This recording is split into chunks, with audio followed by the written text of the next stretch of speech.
Good afternoon, ladies and gentlemen. Today we conduct our traditional open research seminar, and I have a great pleasure to introduce our speaker, my colleague from the research unit of monetary policy and economic analysis department of the National Bank of Ukraine, Alexander Farina. Alexander Farina received his PhD from the National University of Kyiv-Mohyla Academy. He is young but very promising researcher and already experienced researcher. I would say that Alexander is a skilled researcher with a great intuition.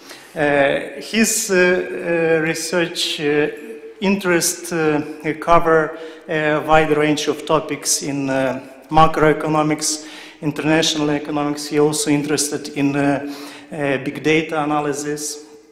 So I would like to emphasize that I do like how Alexander formulates his research questions, and an important feature of his research works is that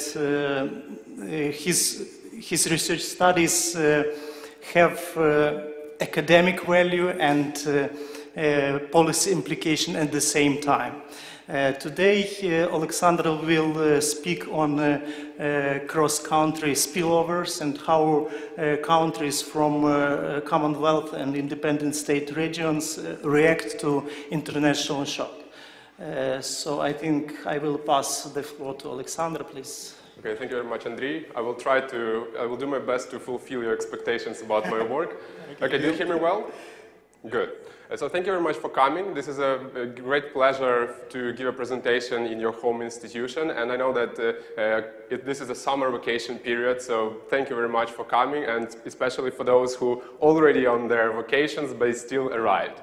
Okay, so let's get back to the topic of my presentation.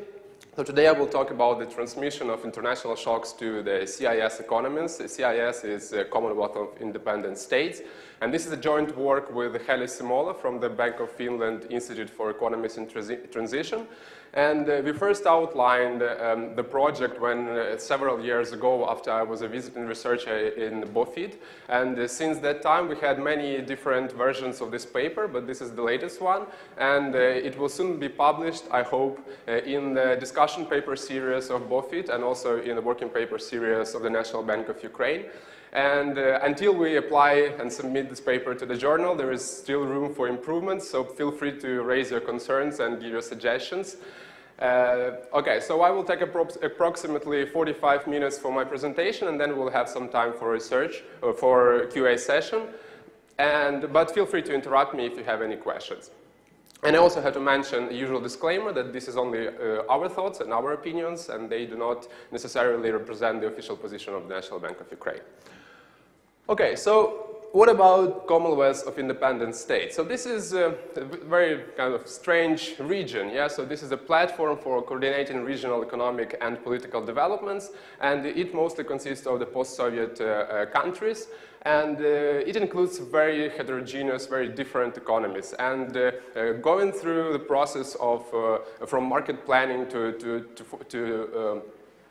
open economies, they became very different, but still they are deeply interrelated and closely connected to various countries, and as well as developed and emerging economies.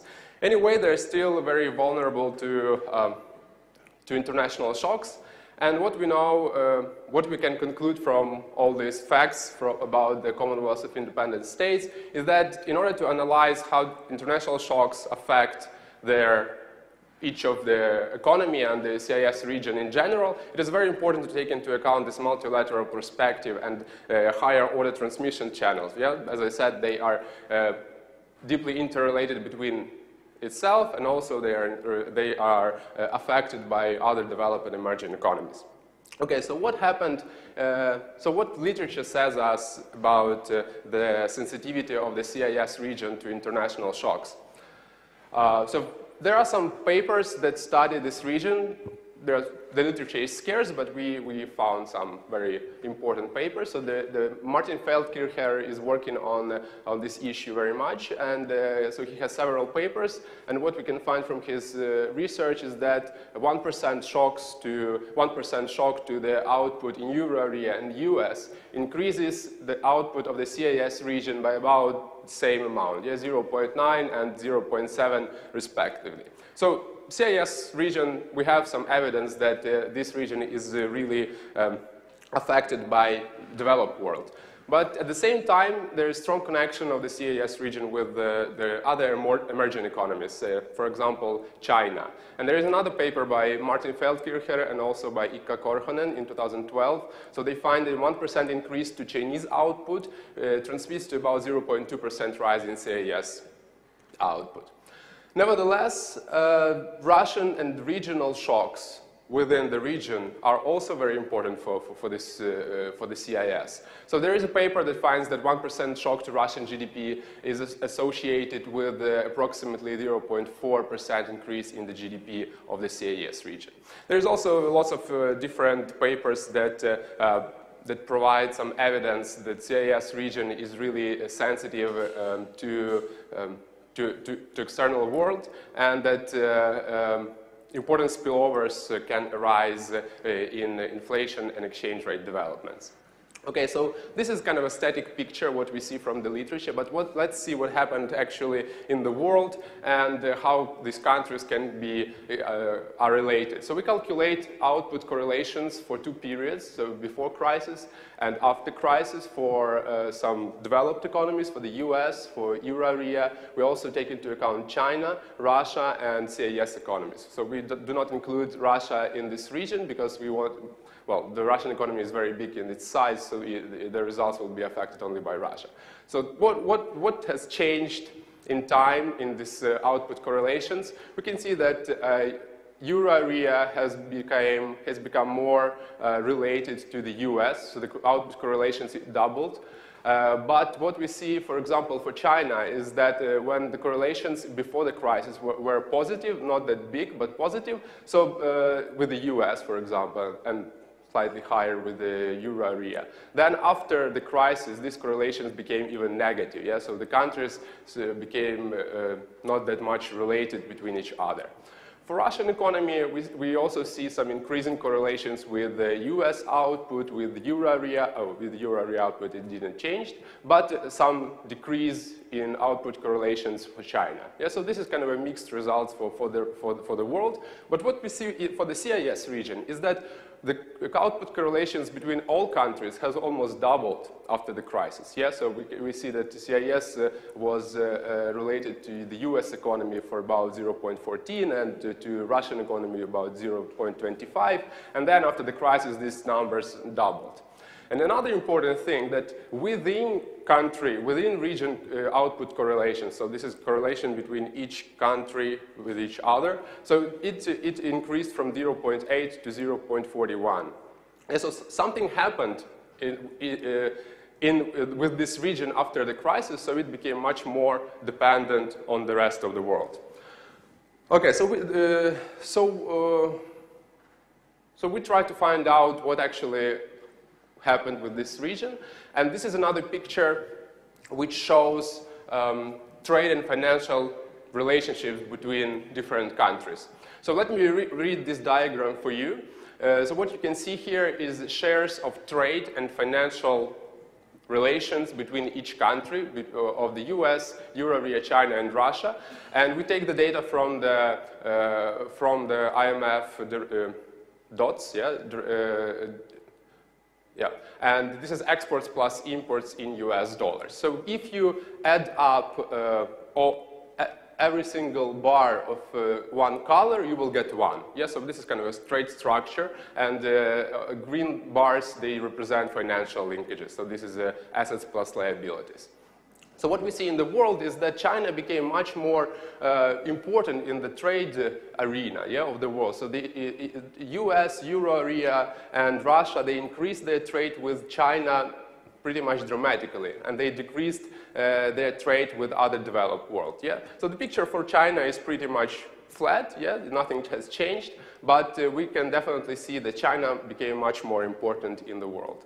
And also for Russia, we see that the financial linkages with the euro area has increased dramatically over the time. Okay? So any questions on that graph? Because it's pretty hard to follow what is shown here. Okay, so let's see what happens with CIS region. So we see here that trade with the US, it didn't change dramatically. Some slight increase with trade with the euro area, and also dramatic and important increase in trade with China. But you can see here how the trade with Russian Federation has decreased, and as well as their financial linkages of the country.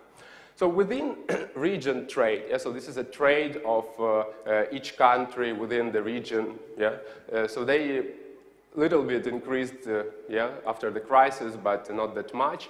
And the picture for financial relations is pretty much also it changed a lot. So we see that after the crisis, the CIS region became more financially dependent on more advanced economies. So they increased their financial relations with the US and euro area, and they decreased it with Russia and also decreased with the rest of the world, which include other emerging economies as well.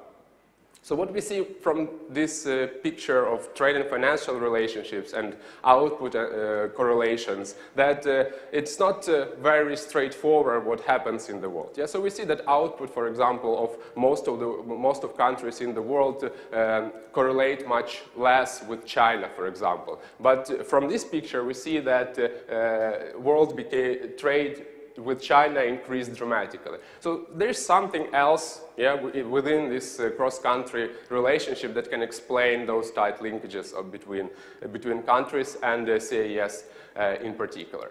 So what we do in this paper, we employ a so-called global vector autoregressive model. We follow papers by Martin Feldkircher and Korhonen in 2012. These types of models are very suitable to our case because they can account for cross-country interdependencies and take into account higher order spillover channels. So we use this model to examine the response of the CIS region to foreign and regional shocks. We estimate the response to output shock in the euro area, US, Russian Federation, and CIS in particular. And we also study the response of the oil price shock, which can also be very important for this region, since most of its members, they are oil, whether importers or exporters. And the most important part of our analysis is that we explore how those responses, how the sensitivity of the CIS region has changed over the time as trade and financial relationships that you already saw on previous slides, they changed dramatically. Yeah? Whether this can explain the change in output correlations as well. And we do it in the spirit of this paper of Cesa Bianchi, 2012. They use a similar approach, but they do it for Argentina and study the sensitivity of the Argentinian economy to China. And they also use time-varying trade weights in order to explore how increased trade with China has affected the sensitivity of Argentina. But in addition to this, we use time-varying financial weights, which are pretty novel in the literature, and this is kind of our major contribution. Okay, so next I will talk about the analytical framework. I will talk more about the global vector autoregressive model. I will not go deeply into econometrics, but I will show you the major framework. And I will describe the data and also the model setup, because there is some kind of unique, or not unique, but some special way to set up these models. And then we will talk about responses to output shocks and oil price shocks. Okay, so there are several ways to model interdependent world. Yeah, so it's pretty complicated because in addition that you have some different macroeconomic variables, you have different dimensions in terms of countries, and it's pretty hard to put it into one model. But there is kind of one way to do it, is to use panel VAR models. And in a pure version of this model, it means that all variables of each country are included into a single model, and they are estimated using some I don't know, OLS or maybe some maximum likelihood estimations. But usually you can face some problems in terms of dimensionality. Yeah, so it's easily when the number of indicators and variables in your model exceed the number of observations that you actually have. But in addition to that, it's pretty hard to identify structural shocks in such models. So that's why people started to kind of to make some changes to these types of model. And for example, if you decrease the number, if you decrease the number of countries, so you decrease the number of variables, you will definitely face some potential omitted variable bias. But if you disable some features of the panel VAR models, you will not capture that higher order spillover channels that can be very important in our case. So the global VAR framework is kind of a trick to take all features of the panel of the VAR model itself and model it within for different countries. So this is individual VAR models for different countries, and they are combined through the weight matrices. Yeah, I will talk a bit more on the next slides how we do it. So they capture all features of the PVAR model, and we don't have any dimensionality problem anymore, and we also can accurately estimate higher order spillover channels. Okay, so this is how the benchmark or simple global VAR model looks like. So we have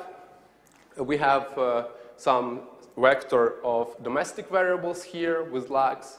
We have some vector of foreign variables, some global variables, and we also have some deterministic components, and we also have some structural shock here. Yeah? And in addition to that, usually, so it's nothing different from the simple VAR model, but we here have it individually for each country. And usually we know that macroeconomic data, they share some long-term stochastic trends. So usually we add some correlation relationship here in the equation, and we'll get vector error correction model here. So the trick with this model is that we use these domestic variables here, and then using those variables for different countries, we construct foreign variables using some weight matrices. So how we do it is we just simply take domestic, let's take an example of Ukraine, for example. So we have the data for Ukrainian economy, but we also have a data for the rest of the world. So what we can do, we can use some weights in order to calculate weighted average of all of the rest of the world. Yeah? So for example, we have output in other countries. We weight them to some, I don't know, some weights, and we get some weighted average foreign output, or something like that, okay? So we do it for each different country, and after that we can feed it into the model.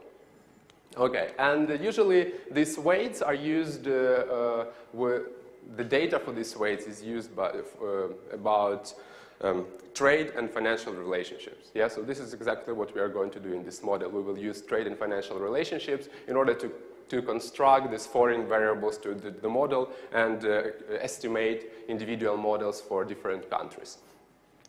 Another feature of global vector autoregressive models is that we can also include some global variables. So those variables that are common for all countries. This is, for example, oil prices. Yeah? So there's some world market for oil prices, and you never know what country actually affects this price. So there is some trick to do it, to model it. There is a dominant unit model for global variables. It's a separate model, also a separate VAR model which include the different global variables. It can be oil prices, I don't know, metal prices, other commodity prices.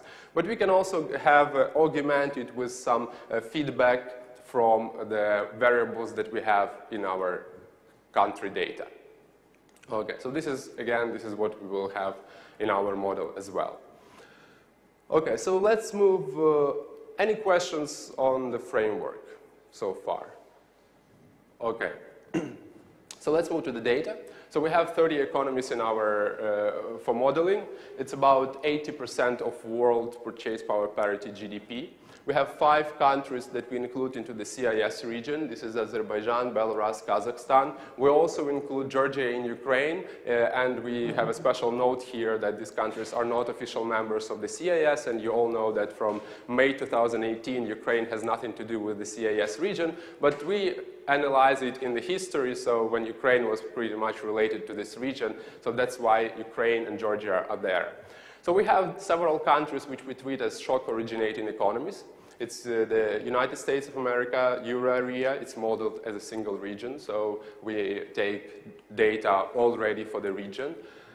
We have China, and we have Russia as a separate economy. And the rest of the world includes other developing economies, which also can be important for our analysis. Okay, so in terms of the time span, we have the data from 2001 until the end of 2016, so it's about 16 years of the quarterly data. We cannot extend our time span because of the lack of data for the CIS region in particular, so that's why we have to model it in a pretty short term. So we have a set of 4 domestic variables here. We take real output, which is just a log of real GDP. We take the data mostly from the IMF, but for some countries in the CIS region, we use national sources. For example, for Ukraine, Azerbaijan, and Kazakhstan, those data was provided by their central banks of these countries. We have consumer inflation, which is just a log difference of the CPI index. We have short-term interest rate, so usually this is a interbank short-term interest rate. And we have real exchange rate, which is just a nominal effect, the log of the division of nominal exchange rate divided by the consumer price index. Okay, so using these domestic variables, in particular using real output and using interest rate, we can calculate foreign output and foreign interest rates for each country in the data set. So for example, we take data for Ukraine and the rest of the world, and we calculate this foreign output for Ukraine using weights which are here as a trade weights for foreign output. And for foreign interest rates, we use financial weights to calculate or to construct those series of foreign interest rates. Okay? So, good. So the main feature of this model is the use of these time-varying weights.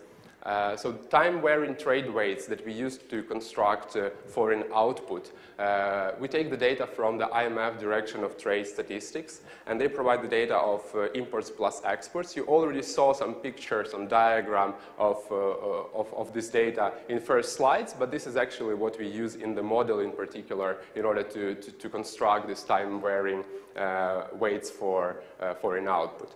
But we also use this financial weight matrix to construct the foreign interest rates. And here it's a bit tricky, because usually the literature uses statistics from the Bank of International Settlement, in particular locational banking statistics, which has very good data on how the banking sectors of different economies are related between each other, and which can be a very good approximation of financial relationships in terms of weighting this foreign interest rate.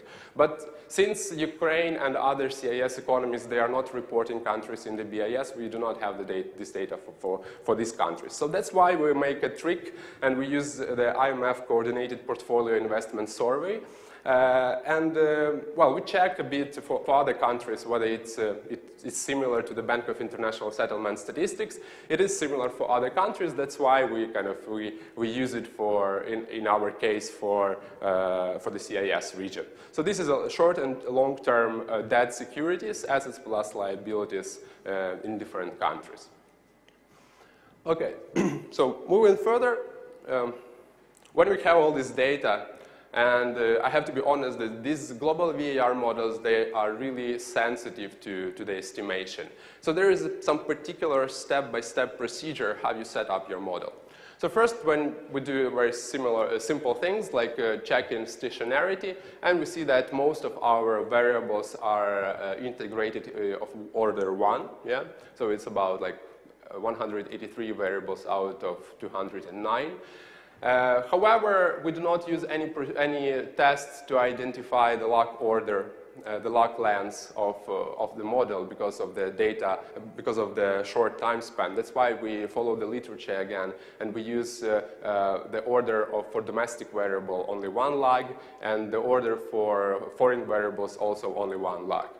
Anyway, we do a lot of tests in order to identify these long-term relationships between countries, and we use trace statistics to select rank of co-integration, and we also use log likelihood ratio test in order to identify deterministics of these co-integration relationships.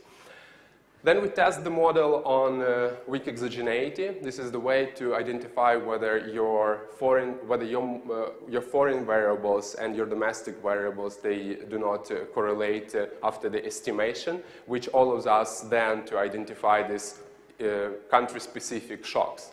And most of our countries, they pass this test, and 72 out of 87 variables in our panel, they are weakly exogenous. And there is also no residual serial correlation for 87 out of 119 equations, which is not, I would say, a very good result, yeah, because like for pretty much number of countries, there is still residual serial correlation within domestic variables. Yeah? So we cannot identify whether this was a shock to output or whether it was a supply shock, for example. Yeah? But given that weak exogeneity test, we pass it pretty good, so we can conclude that we can identify these country-specific shocks, and we will be very careful in interpreting structural shocks in terms of the variable, in terms of the type of variable. Okay, so let's go to, So let's go to results. This is probably the most interesting part here. We compute generalized impulse response functions. And this is a very good way to do it in the global vector autoregressive models because it's not sensitive to ordering. And as I already said, it's pretty hard to identify the order of variables in order to make this Cholesky decomposition, if you're familiar with VAR modeling. In addition to that, it will be probably unbelievably hard to order different countries. Yeah? So we have 30 countries, we have different variables within each country, and we have to make the long list of variables in terms of their order in order to identify structural shocks. So we use this generalized impulse response function, but as I said, due to the fact that weak exogeneity test was passed, we can conclude that our shocks will be can be treated as country-specific shocks, but we are pretty careful with identifying it as a structural output, a structural supply shock, or something like that. Okay, so we have several scenarios for our impulse responses. So we have 1% shock to the US output and similar shocks to the output in the euro area, Russian economy, Chinese output, CIS regional output shock, and we also add a 50% oil price shock here. So why 50%? This is just for easiness of interpretation. Yeah? So we will have very small responses if we have just 1% oil price increase, but when we have 50%, it will be more evident what is the response there. And then we use 4 different matrices, 4 different periods for solution. And this is 2 periods before the crisis and 2 periods after the crisis. So we have those time-varying trade and financial weights. And when we solve the model, we have to tell the model what weights to use in order to produce those responses. Yeah? So we do it 4 times. We produce responses using these weight matrices and this and the 2 periods after the crisis. And this is how we will identify how the responses have changed due to the change of trade and financial relationships. I have to note here that we do not re-estimate the model for different periods. We estimate it only once using these time-varying trade matrices, but then for the solution of the model, we use different matrices here. Okay, so this is a bit different here. Okay, so in order to benchmark our results, in the beginning we average all those periods into a single weight matrix in order to have some benchmark results and compare it to existing studies. And what we can see here that our results are pretty much in line with the existing literature, not only for the CIS region, but also for the rest of the world. We see that the 1% shock, for example, to regional output transmits to CIS output, transmits to about the same size increase in the real activity in this region. We then see that shock to the US increases the CIS output to about 1% as well, and much lower response to the euro area shock. It's about 0.5 or something like that, which is very close to the literature that we have, that I showed you in the first slides, and also about 0.2% sensitivity to the Chinese shock.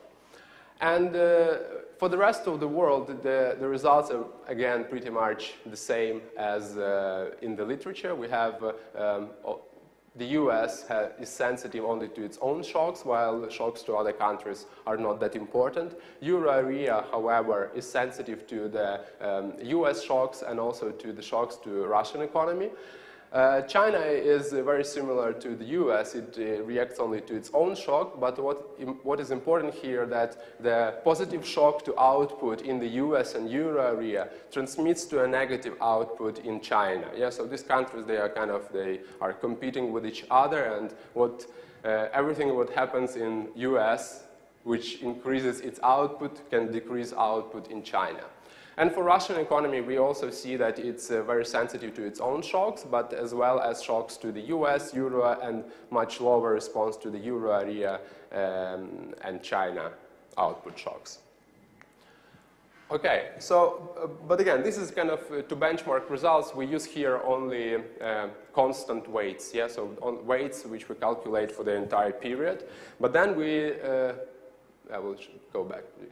But then we calculate similar responses, but using weight matrices for different periods, for the 2 periods before the crisis and 2 periods after the crisis. And these bars here show long-run response. So we calculate, we take something like here. We take the numbers which we have on the 30s period, yeah, and we just plot it into one diagram in order to have different result at once. So what we see here, so for the rest of the world, in the US, nothing has changed dramatically. Yeah? So it was sensitive to its own shocks, and then nothing changed with the rest of the shocks to the rest of the world. In the euro area, however, we can see that the sensitivity to its own shocks has decreased a little bit after the crisis, and a slight increase in the sensitivity to shocks to China and also to the Russian economy. And if you remember the slide on the trade and financial linkages, it's pretty much puzzling because we saw that the trade with Russian economy has decreased, yeah, while the trade with China has increased, but we have effect for both countries, which is positive. Yeah, so despite that, we have these controversial results in terms of the sensitivity to different shocks. So when we take China here, for example, so we also see that nothing changed in terms of its response to own shocks, but we can see here that the negative reaction to the US and euro area shocks, it aggravated. So currently, using matrices for the period 2013-2016, the response is much more negative than, for example, in the beginning. For the Russian economy, however, we see the most dramatic changes in terms of the reaction to the euro area shocks here.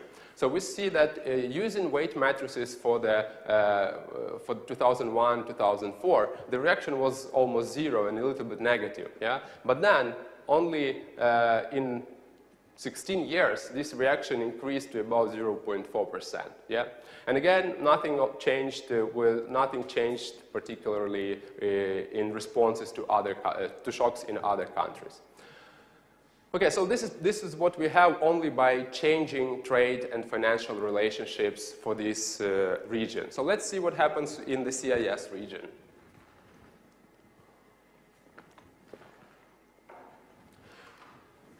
So here changes are pretty much more evident. Yeah? So we see here that the response to the US shock has decreased after the crisis. Yeah? So we see that in the beginning it was about 0.1 or 1.1, and now it's about 0.9. We also see here that, for example, the response to Chinese shock, it increased slightly, but not that much if you compare to how much the trade and financial relationships changed in terms of the relationship of CIS region and China. But what we see for the euro area, Russian shocks and the CIS regional shocks, these responses has increased dramatically. So after the crisis and for these 16 years, the response to the euro area is increased from 0% to about 0.8. Yeah? And with Russia from about 0.9 to about 0.1. And again, this is pretty much puzzling results if we compare it with the trade and financial structure of this region. We remember that with the euro area and with Russia, our trade decreased, yeah? Slightly with euro area and pretty much decreased with Russia. But responses to shocks in these countries, they increased. And again, another very puzzling result here is that the regional shock, so shock to the CIS regional output, has almost doubled after the crisis. Okay, and again, this type of models, they are very complicated, and it's not very straightforward how and why this actually occurred. Yeah? So we try to decompose those effects in terms of changes in direct trade, indirect trade, direct financial and indirect financial weights. Yeah, so what we do, we take a baseline year, the first one, so we take financial and trade weights for this particular period, and then we change only trade in CIS. So then we will have trade channel, yeah, direct trade channel.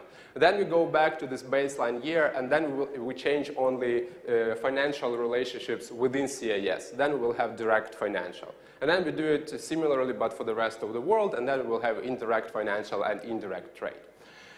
So how we interpret this graph here? So all these bars here correspond to how much the sensitivity changed compared to this baseline period. Yeah, so 2, 3, 4 here corresponds to the second, third, and fourth periods that we take for the analysis. So what we see here, this dramatic increase in the sensitivity to the euro area shocks, it was mainly due to the indirect trade channel. So nothing has changed within the region, but the sensitivity of the region has increased only because some other countries, they changed their trade. Yeah? So then they become trade probably with countries that are more important for this region. We can see very similar channel for the Russian shocks and for the US shocks. Yes, the positive effect from the indirect financial channel. So something has happened outside this region in terms of their financial relationships, but it directly affects the CIS region, taking into account these higher order spillover channels. But what about the CIS regional shock? We see here that mostly this is due to direct financial and direct trade channels. And if you remember those trade and financial structure of the CIS region, you can also see that nothing has changed dramatically. Yeah? So it was some slight decrease in trade with Russia, for example, with euro area, and nothing almost changed within the region. Yeah? But the response here changed dramatically. And this is due to the importance of these higher order spillover channels for the region. Okay, so I will go back a few slides, and we do similar analysis for oil price shock. So this is the reaction of different countries to 50% oil price shock. And in this particular graph, we use constant average weights. So we do not take into account these time varying periods, we just take a constant weight matrices. So what we see here again, the results for the rest of the world are pretty much in line with existing literature. We have some positive response of oil exporting countries and negative response to oil importing countries. Yeah, CIS region here is probably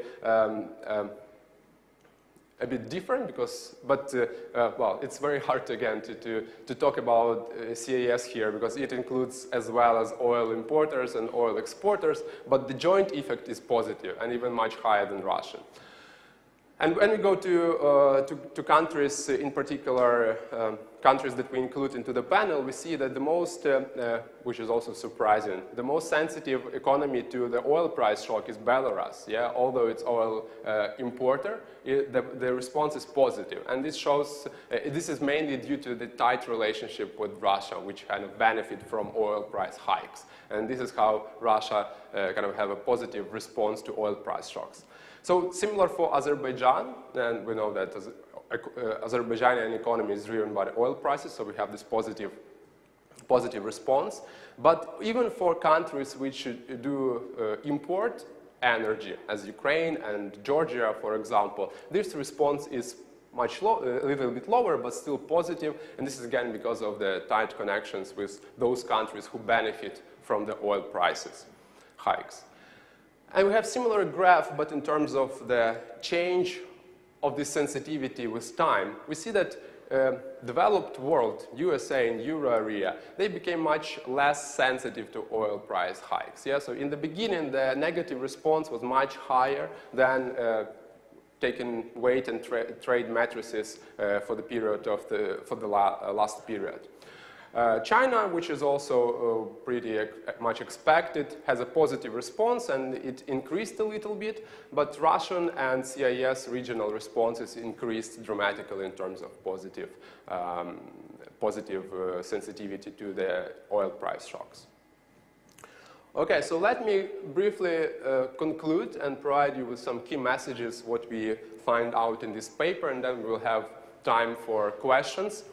So, CIS region is, the response of the region to foreign shocks have changed dramatically over the last decades.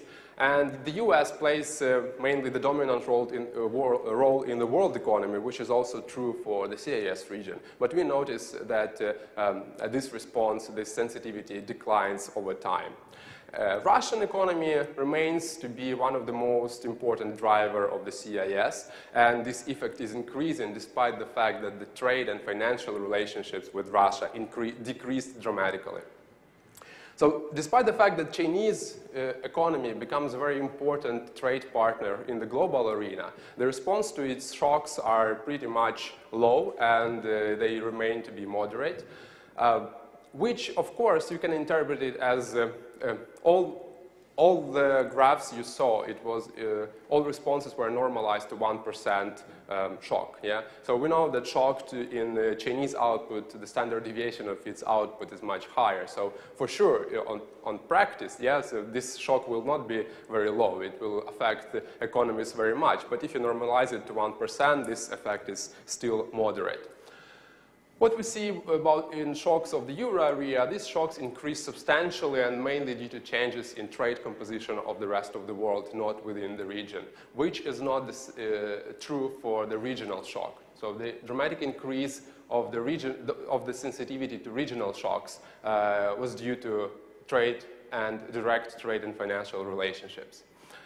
And the last one, the CIS are relatively more sensitive to oil price shocks, and this effect is increasing. So this is all for today, and I'm open for your questions. Thank you very much. Yes, please. Okay, I have a couple of questions, if I may, please. Going back to this 50% oil price shock, I know that your motivation was that if we take really a small percentage, like 1%, you will not see the effect. But 50%, it's very radical. Right? What is the probability of an event like that happening? Well, thank you for your question.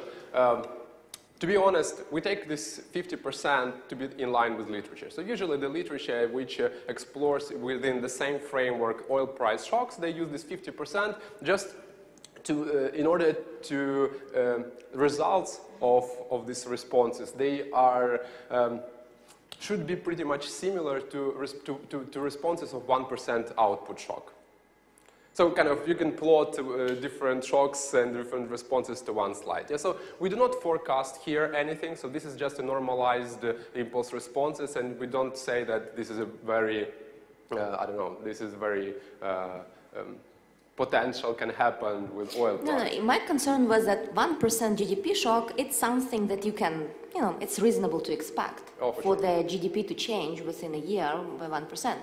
For the oil price to change by 50% within a year or something, this is really, you know. I agree. Thank you very much. No, I'm just thinking that maybe if you take 20% or 25% or whatever is the reasonable standard deviation or whatever of oil prices over the past decade or something, that would make your argument, you know. Yeah, thank you very much. I think, yeah, we will think about it in terms of how to put it in the paper. As I said, the only consideration was the previous leadership, which we just want to link our results with. If I may also ask another question. Your conclusion that CIS countries in general benefit from oil price shock, and I know you gave a nice story that it's all because Russia benefits and there are so positive spillover effects, but still I think that this finding is disturbing. Oh, yeah. Because, you know, you can say to Ukraine, to our government, well, don't worry that oil prices are going to jump, whatever. That's okay, the economy is still going to grow. You know, this is something that is very difficult to stomach, so I'm not sure if you have to think more about whether there is something happening, or if you are really sure that this is the result, then maybe you can add some extra arguments, because, you know, it looks a little bit weird to me. Yeah, so we really care about this question, thank you very much. So currently we are working on kind of a spin-off of this project, and it will be dedicated to the case of Ukraine in particular, and we will study the transmission of different shocks to the Ukrainian economy very carefully. And Ukraine is a good example when it's an oil importing country, but it's a commodity exporter, which can also benefit from a rise in world prices of commodities, and maybe they are somehow interrelated in the world market. But this is so very much against the common wisdom, right? That an oil importer should not really benefit from an This is data, so... yeah, I understand, but what worries me that maybe there is some, I don't know, unobserved indigeneity or something, I don't know, happening at the same time, which drives the result. So you should either, well, I would suggest, of course you should not do that, that's your decision, to either find some extra evidence that this makes sense, or to maybe look carefully into the model itself and see maybe there is something, you know, weird going on with that. Yeah, okay, thank you very much. We will think about that. I have one more, if I may. Yes, sorry. Yeah, you keep saying when you were looking at those graphs, showing us those graphs, like, this is a dramatic increase, this is a dramatic decrease. And I was looking at this graph, like, I don't see anything dramatic about that. And then, of course, some graphs are more dramatic than others, but my point is that is there any way to test for the difference, you know, whether there is a statistically significant difference? I can see that for EA and CIS this looks a lot, right? But for the US and Russia, I don't know whether going up from 0.95 to 0.1 is really significant from a statistical point of view. Yeah, I agree. So there is some way to test the statistical significance of that. So the simplest analytical one will give you similar results, given that we do not re-estimate the model. So all standard deviations, they are similar there, and we will have similar results, and we will see how this band will increase or decrease. Yeah, but if you could put some standard deviations here just to see whether they are dramatic or not, you know. Okay. This is a good idea. I don't know how to do it to put it in one graph. So we did it, and again, maybe it's not so evident for example, for this increase, yeah, but for sure it's evident here. So I will think how to put it into one graph in order to make you more convenient with that result. Thank you.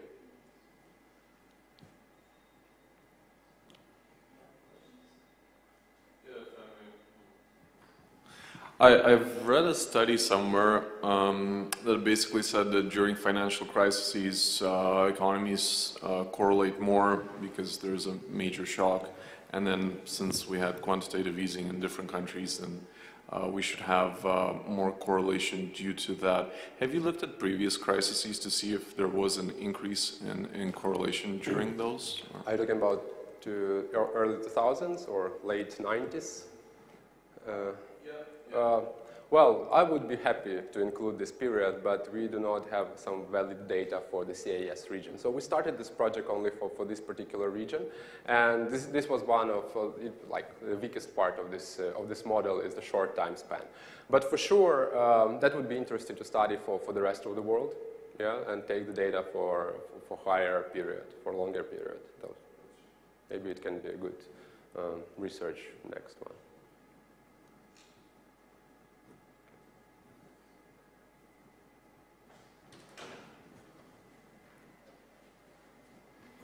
So you use only one leg. Did you try to use 2 legs, for example, or you have data restrictions? Yeah, as I said, we had many different versions of this model. And the weakest thing here is that when you include more legs when you don't have that much data, yeah, and time span, then you will have this unexplainable oscillations until the end of, so it will explode, yeah. So it includes so many countries and so many variables, so it's hard to actually do it. There are some papers that do it for other countries which have much longer data set, but for this region, most of everybody who actually did similar models for this region, they just use one leg. So yeah, I can imagine your consideration, your concerns here, but this is kind of a procedure that is already set up in the literature, and we do not want to argue that until now. Yeah, and another maybe suggestion is to, report some confidence intervals for, yeah. Okay. For impulse response functions, because like some of them was like he told that there is like negative effect of Chinese GDP on US GDP or US GDP on Chinese GDP, and which was basically 0. So yeah. I imagine that it's just statistically insignificant. For sure, but this is again, this is what I tried to say, that the US was not affected, is not affected by any shocks to any country, so the effect is very small. But this is, again, this is the second time you raised this question about statistical significance. We'll definitely think how to put it into this graph when you have different shocks, different countries, and again, different periods, and now you have some bands for that. So I will think about that. Thanks. Don't you think that if we take already 2018, put in place the CIS group is not because political issue, but because in 2017 we received visa-free regime. Oh yeah, for sure. Significant deviation of workforce structure, plus we see significant increase European Union as our trading partner, where we see drop of Russian Federation. So probably if you update your research and you separate Ukraine, then now you will see the different result of your research. I hope so, because this is what actually we are currently doing. That would be very interesting to see again. So this data is until 2016, and it started from 2001, and I believe that this period is, within this period, Ukraine was pretty much related to this region. And nevertheless, even now, when we have another direction of development, but this region can be still important for us, since they're our main, not main, but they're our partners, trade partners, and they are our competitors on the world market, so this can be important.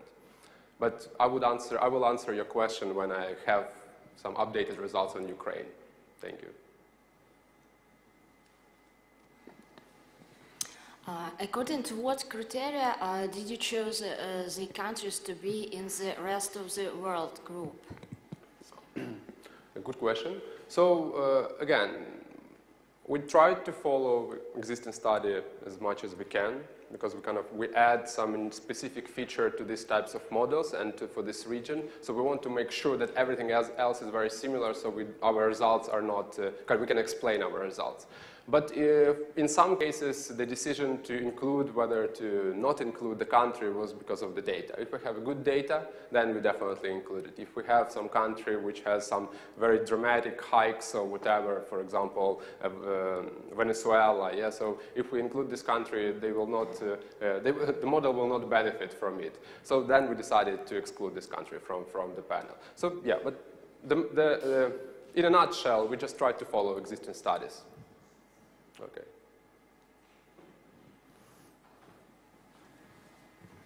Thank you for a good presentation. I mean, balance between speech and presentation slides, very good. And my question is first, according to the data, I'd like to know about seasonal adjustments of the data. You haven't mentioned, but I know it is important. And as to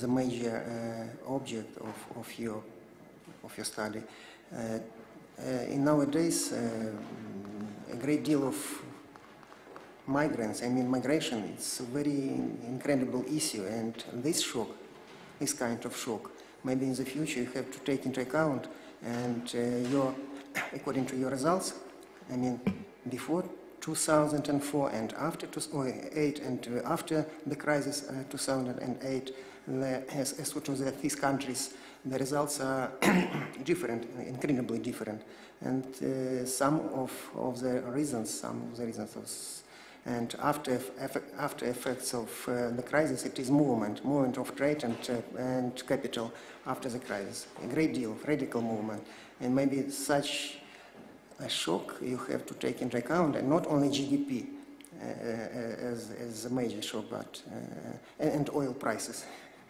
but some kind of indicators that that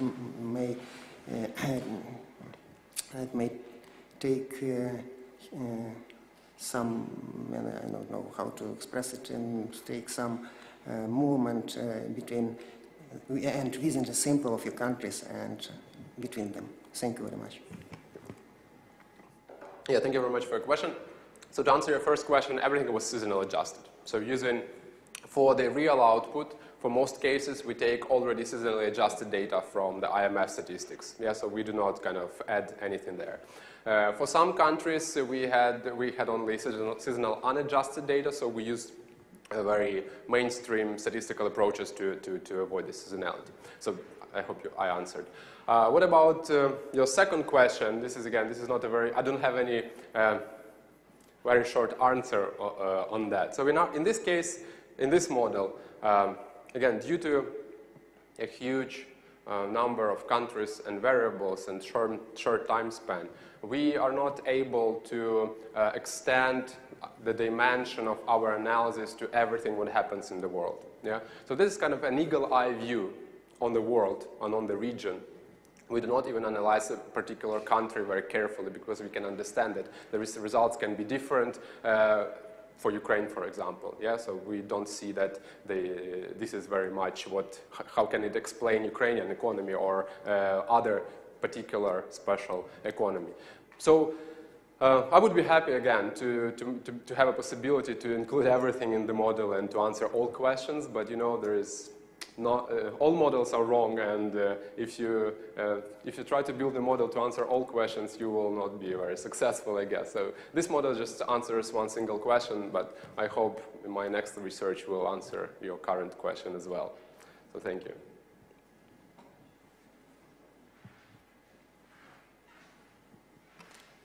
Once again, thank you for your very informative presentation.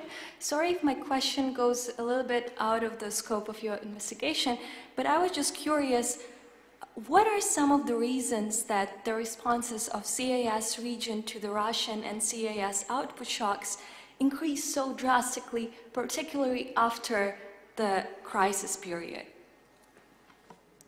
Well, the best what I can answer is, again, when we make this decomposition of direct and indirect shocks, direct and indirect effects, is due to internal changes of their trade and financial structure. So again, we don't see on, for example, we don't see when we again look at these relationships, we don't see that something actually happened a lot with the trade within the region, yeah, and no financial relationships within the region.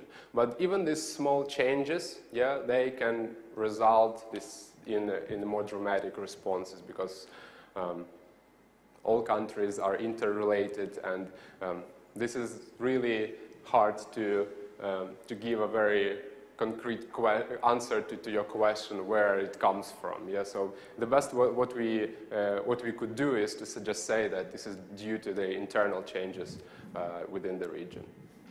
Thank you so much for your response. Okay. Thank you, Alexander, for the great presentation, for your answers. And I thank all participants of the seminars. And I'd like to remind that next time we will have our open research seminars only in 1 week, next Friday. So thank you for everything and good luck. Have a nice day.